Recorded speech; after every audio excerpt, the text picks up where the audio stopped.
নমস্কার, নতুন বাংলা থেকে বলছি সন্ময় বন্দ্যোপাধ্যায়। ডিএ সংক্রান্ত কিছু লেটেস্ট আপডেট আছে। আমরা নবান্নে যে সোর্স আছে সেই সোর্স থেকে কিছু তথ্য কালেক্ট করছিলাম। ইন্দু মালহোত্রার যিনি সুপ্রিম কোর্টের প্রাক্তন বিচারপতি এবং 4 সদস্যের কমিটি, তারা ইতিমধ্যে এই রাজ্য সরকারের সঙ্গে কথাবার্তা শুরু করে দিয়েছেন এবং 2-1 দিনের মধ্যে তার ফাইনাল মিটিংটা রাজ্য সরকারের সঙ্গে তারা করবেন। রাজ্য সরকার কী ভাবছে সেটা নিয়ে আমার যে রিসোর্স, আমার যে সোর্স, সেখান থেকে কিছু তথ্য আপনাদের কাছে দেব। তথ্যটা ঠিক হতে পারে, ভুল হতে পারে। আমি এটা বলেই আমি এই তথ্যটা দেব আপনাদের কাছে। অবসরপ্রাপ্ত যারা কর্মী, তাদের এককালীন কিছু অর্থ দেব বলে রাজ্য সরকার সিদ্ধান্ত নিতে পারে। আমি আবার বলছি, রাজ্য সরকার নিতে পারে। এই আলোচনাটা একটা হয়েছে, ফাইনাল সেটা কিন্তু এখনও পর্যন্ত আসেনি। এটা ভুল সংবাদও হতে পারে।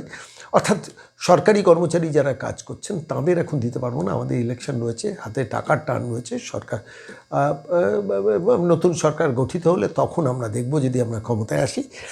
কোনোভাবে অবসরপ্রাপ্ত কর্মচারীদের কিছু টাকা ঠেকিয়ে এ রাজ্য সরকার একটা কৌশল তৈরি করার চেষ্টা করছে, খবরটা এসছে। এবং ইন্দু মালহোত্রার কমিটির তরফ থেকে রাজ্য সরকারের চিফ সেক্রেটারির সঙ্গে করেসপন্ডেন্স চলছে এবং সেটা এখন এই মুহূর্তে এর চিফ সেক্রেটারি লেভেল থেকে যে করেসপন্ডেন্সটা হয়েছে, মানে চিফ সেক্রেটারিকে ইন্দু মালহোত্রার অফিসের পক্ষ থেকে যেটা জানানো হয়েছে, সেটা আপাতত রাজ্য সরকার কৌশলে চেপে রাখছেন। কী হবে সেদিকে তো নজর থাকবে। আজকে যখন এই প্রতিবেদন পেশ করছি তখন কনফেডারেশনে করা মামলাটা সম্ভবত সুপ্রিম কোর্টে ফাইল্ড হচ্ছে। তার জিডি নাম্বারটাও হয়তো পেয়ে যাওয়া যাবে আজকে সোমবার। এটা একটা ডেভেলপমেন্ট। দ্বিতীয় ডেভেলপমেন্ট যেটা হচ্ছে 26 তারিখ মেট্রো চ্যানেলের সামনে থেকে যৌথ মঞ্চের তরফ থেকে এবং সংগ্রামী যৌথ মঞ্চের তরফ থেকে এবং কর্মচারী পরিষদও সেখানে থাকবেন। তারা যে মহামিছিলের ডাক দিয়েছেন, হাজারে হাজারে কাতারে কাতারে সরকারি কর্মচারী, অবসরপ্রাপ্ত কর্মচারীদের থাকার কথা, এবং সেটা শুরু হবে সকাল 12টার সময়। অনেকেই আমাদের কাছে প্রশ্ন করেছেন ঠিক কটায় মেট্রো চ্যানেলের সামনে আমরা পৌঁছবো। সকাল 12টার মধ্যে মেট্রো চ্যানেলের সামনে থেকে মিছিল শুরু হবে, যে মিছিল যাবে কালীঘাট অভিমুখে করাপশনের পাওয়ার সেন্টারের দিকে। পুলিশ বাধা দেবে, চেষ্টা করবে, কিন্তু শান্তিপূর্ণ থাকবে মিছিল। সবাই চলুন, যারা সংগ্রামী, যারা যৌথ মঞ্চের আছেন, যারা সংগ্রামী যৌথ মঞ্চের আছেন, যারা কর্মচারী পরিষদের আছেন এবং যারা অন্যান্য সংগঠনেরও আছেন, যারা সরকারি কর্মচারী কোনো সংগঠনে নেই, সবাই চলুন। আমি বলছি, ইতিমধ্যে কনফেডারেশন, যেটা এই মানস ভূঁইয়া, প্রতাপ নায়করা আছেন না, তাঁরা বলছেন যে আমরা সবাইকে যেতে বলছি। অর্থাৎ যন্ত্রণা বুকে নিয়ে তারা কিন্তু এটা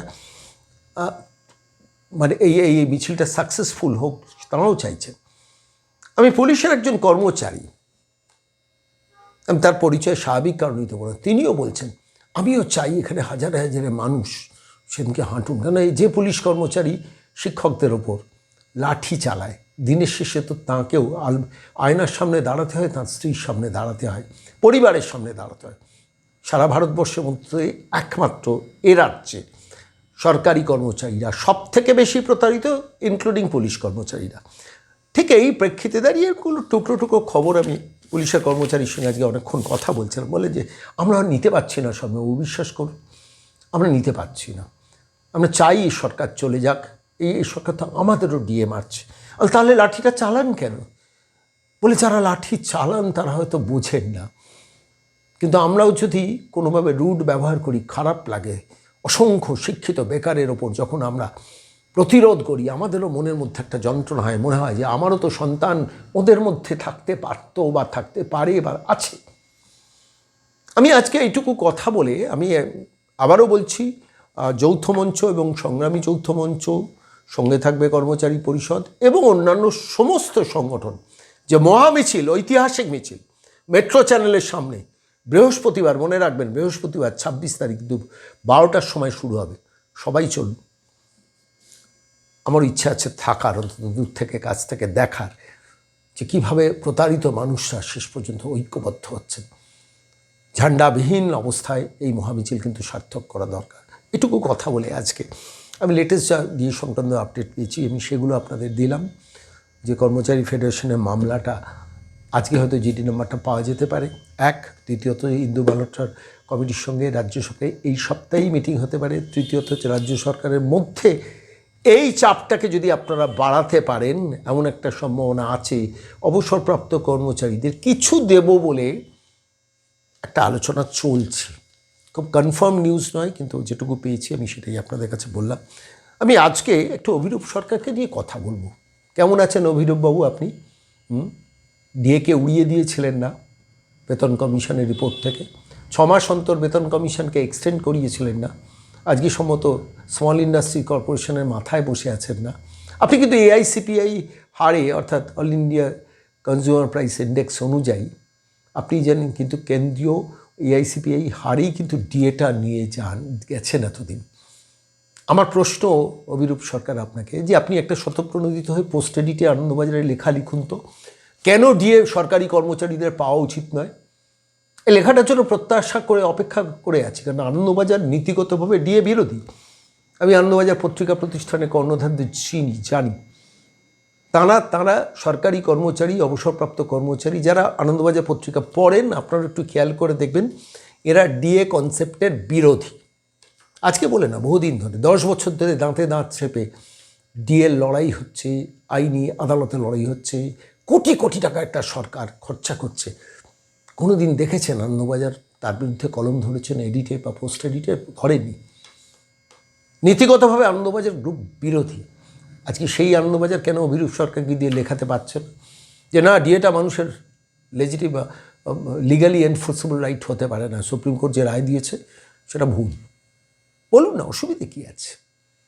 খুললা সামনে আসুন না। আমি আনন্দবাজারের কর্ণধারদের বলছি, যারা এডিটোরিয়াল পলিসির মধ্যে আছেন, যারা আনন্দবাজার পত্রিকা প্রতিষ্ঠানের মাথায় আছেন, একটু অভিরূপ সরকারকে দিয়ে লেখান না। একটু লাজুক ভাবটা কেন? ছেড়ে দিন না। আপনাদের অবস্থানটা তো স্পষ্ট পরিষ্কার যে আপনারা ডিএ বিরোধিতা করেন, সামনে বলতে পারেন না। এরাও তো পাঠক আমাদের। বলুন তো, আমি এই অভিরূপ সরকারকে দিয়ে এখনও টেলিগ্রাফ ন্যাশনাল ডিবেটে মিষ্টি কথা বলাচ্ছেন? এই অভিরূপ সরকার, যিনি সরকারি কর্মচারীদের উপরে এই বঞ্চনার অন্যতম হোতা মমতা বন্দ্যোপাধ্যায় যাকে কারিগর হিসেবে ব্যবহার করেছেন, তাঁকে দিয়ে অর্থনীতিবিদ সাজিয়ে এবিপি আনন্দ মাঝে মাঝে বাইট প্রচার করেন। দেখেছেন তো আপনারা? গত 2 দিন আগে দেখছিলাম দি টেলিগ্রাফ ক্যালকাটা ক্লাবে দি টেলিগ্রাফ ন্যাশনাল ডিবেট। সেইখানে অভিরূপ সরকারকে অর্থনীতিবিদ হিসেবে এবিপি গ্রুপ প্রেজেন্ট হচ্ছে। সেখানে অভিরূপ সরকার কী বলেছেন আমি একটু পড়ে শোনাই, আপনারা হয়তো পড়েওছেন সংবাদ মাধ্যমে। আনন্দবাজার তার একটা এক্সপোজার দিয়েছে। অর্থনীতিবিদ অভিরূপ সরকার বিভিন্ন তথ্য পরিসংখ্যান হাজির করে কৃষি সহ নানা ক্ষেত্রে রাজ্যের স্থিতিশীল অগ্রগতির কিছু দৃষ্টান্ত দিয়েছে। কর্মচারী হলে যা হয়, কি অবস্থা দেখুন। অভিরূপ সরকার বলছেন দি টেলিগ্রাফ ন্যাশনাল ডিবেটে, তথ্য পরিসংখ্যান হাজির করে কৃষি সহ নানা ক্ষেত্রে রাজ্যের স্থিতিশীল অগ্রগতির কিছু দৃষ্টান্ত দিয়েছেন। বর্তমান আমলে শিল্পের ক্রমদুরবস্থা আটকানো গেছে। বর্তমান আমলে শিল্পের ক্রমদুরবস্থা আটকানো গেছে বলছেন অভিরূপ সরকার। বেশ করেছেন বলছেন। সরকারের কাছে মাইনে পান, আপনি সরকারের হয়ে ওকালতি করবেন। বেতন কমিশনে মাথায় বসছিলেন কেন? আর যখন বসেই ছিলেন, যখন ডিএটাকে মানুষের অধিকার বলে মনে করেন না, লিগালি এনফোর্সেবল রাইট বলে মনে করেন না, এবার একটু পোস্ট এডিটে কলমে লিখুন না। স্বতঃপ্রণোদিত হয়ে আনন্দবাজার গোষ্ঠীর এডিটরকে বলুন যে আমি একটু লিখতে চাই, মানুষ চিনুক। ডিএ নিয়ে আপনি চুপ আছেন কেন? অভিরূপ সরকার, আমি আপনাকে বলছি, অনেক ক্ষতি করেছেন বাঙালির। যে অসংখ্য অবসরপ্রাপ্ত কর্মচারীরা দীর্ঘশ্বাস পেলে জীবনের শেষ সপ্তাহ, শেষ ইনিংসগুলো, শেষ মাসগুলো, শেষ বছরগুলো কাটাচ্ছেন, একবারও তাদের যন্ত্রণা আপনার বুকে বাজেনি অভিরূপ সরকার। আনন্দবাজার গোষ্ঠী চিরকাল ব্যবসায়িক গোষ্ঠী, বিজ্ঞাপন বোঝেন, পয়সা বোঝেন, নবান্নের মাসের শেষে চেক পেমেন্টটা বিজ্ঞাপনে কত কোটি টাকা হলো তারা বোঝেন। কিন্তু আপনি অভিরূপ সরকার কোনো সরকারি কর্মচারীর দীর্ঘশ্বাসের মুখোমুখি হয়েছেন, যে চোখের জল অবসরপ্রাপ্ত কর্মচারীরা ফেলেন, একটু রিয়েলাইজ করার চেষ্টা করছেন। আমি কোনো ব্যক্তিগত মনের দিকে যাচ্ছি না, কিন্তু আমি অভিরূপ সরকারকে বলছি, আপনারা অনেকে বেনিফিটেড, আপনার নিজের লোকেরা, বুঝে নিন, আপনারা অনেকে বেনিফিটেড, আপনিও বেনিফিটেড। এআইসিপিআই হারে ডিএটা পেয়েছেন, আর ওদিকে সরকারি কর্মচারী, অবসরপ্রাপ্ত কর্মচারীদের অধিকার কাড়ার খেলাটা খেলেছে। এই নোংরামির কিন্তু জবাব পেতেই হবে, আজ হোক কাল। সুপ্রিম কোর্ট যে রায় দিয়েছে দরকার হতো না।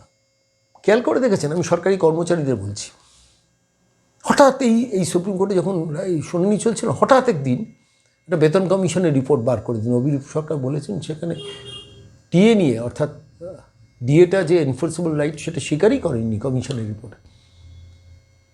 ওটা করিয়েছেন মমতা বন্দ্যোপাধ্যায়, করেছেন অভিরূপ সরকার, পারতেন না এই অসংখ্য দীর্ঘশ্বাসকে অন্তত একটু রিলিফ দিতে?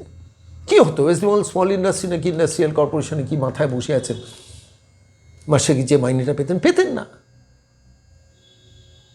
না, অসুবিধাটা কোথায় ছিল? কিন্তু মানুষের অধিকারটাকে কাড়ার খেলাতে আপনি কারিগর হয়েছিলেন, আর আজকে আপনি কলমটাকে মুখটা বন্ধ করে বসে আছেন কেন? আপনি তো ভালো লেখেন, আপনার লেখার পাঠক আমি, অর্থনীতিবিদ, বিশিষ্ট অর্থনীতিবিদ। দ্য টেলিগ্রাফ ন্যাশনাল ডিবেটে আপনাকে ইকোনমিস্ট হিসেবে প্রচার করিয়েছেন। এবিপি আনন্দ আপনাকে মাঝে মাঝে বাজেট নিয়ে কথা বলেন। তো আপনি এবার একটু কলম খুলে লিখুন, আমি দেখতে চাই, আমি শুনতে চাই।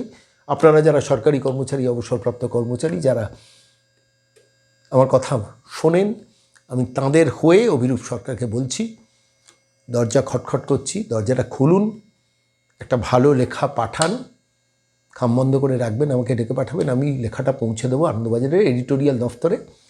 আপনিও ডিএ বিরোধী, আনন্দবাজারও ডিএ বিরোধী, মমতাও ডিএ বিরোধী, স্বার্থগুলো মিলে গেছে। কিন্তু সেটা কলমে লিখবেন না কেন? ঘণ্টাখানেক একটু প্রতিকুর রহমানের সুমনদে ইন্টারভিউ নিতে পারেন, আপনারা একটু ইন্টারভিউ নিন না। আমি সুমনদের কাছে অনুরোধ করছি, নিন। কেন আমি ডিএকে লিগালি এনফোর্সেবল রাইট মনে করি না? আমি কেন জাস্টিস সঞ্জয় করল, জাস্টিস প্রশান্ত মিশ্রর সঙ্গে সহমত নই? ভিন্ন মত শুনতে তো ভালোবাসি মানুষ। আমাদের যন্ত্রণা তো বাড়িয়েছেন, সরকারি কর্মচারীদের যন্ত্রণা বাড়িয়েছেন অভিরূপ সরকার, আপনি, মমতা বন্দ্যোপাধ্যায়, আনন্দবাজার গোষ্ঠী, সবাই একটা নেক্সাস বাড়িয়েছেন। তা নাহলে মমতা বন্দ্যোপাধ্যায় এই অসভ্যতা করতে পারেন না। একটা ডিএ আটকানোর জন্য কত কোটি কোটি টাকা খরচা করেছেন। আমি আজকের এই প্রতিবেদন শেষ করার আগে আমি দেখলাম কালকে আনন্দবাজারে বেরিয়েছে রিপোর্টটা, আমরা যেটা নিয়ে এর আগে প্রতিবেদন করেছিলাম, আপনাদের কাছে শুনিয়েছিলাম। শুধু একজন মনু সিংভিকে 4,62,50,00,000 টাকা দেওয়া হয়েছে সম্ভবত 1 বছরে, আর সিব্বলকে দেওয়া হয়েছে 3,16,00,000 টাকা। এই টাকাটা দিয়ে নানান দুর্নীতিকে আড়াল করার চেষ্টা, সরকারি কর্মচারীদের ডিএ আটকানোর চেষ্টাও করেছে একটা সরকার। সেই প্রতারক সরকারদের আপনি মুখপাত্র অভিরূপ সরকার, সেই প্রতারক সরকারকে সাপোর্ট দেয় আনন্দবাজারের সরকাররা। কিন্তু বাংলার সাধারণ মানুষ তারা চাইছেন অভিরূপ সরকারের একটা লেখা পোস্টেরিটে আনন্দবাজারে পড়তে, যেখানে তিনি লিখবেন যে না, ডিএটা লিগালি এনফোর্সেবল রাইট নয়। অভিরূপ সরকার, আপনি যদি আমার এই প্রতিবেদন শোনেন, নিশ্চয়ই মাঝে মধ্যে শোনেন, একটু জবাবটা দেবেন তো, যে আপনি কেন লিখবেন না, আর আপনি লিখলে কবে লিখবেন, জানতে চাই অভিরূপ সরকার। ভালো থাকবেন, নমস্কার নেবেন।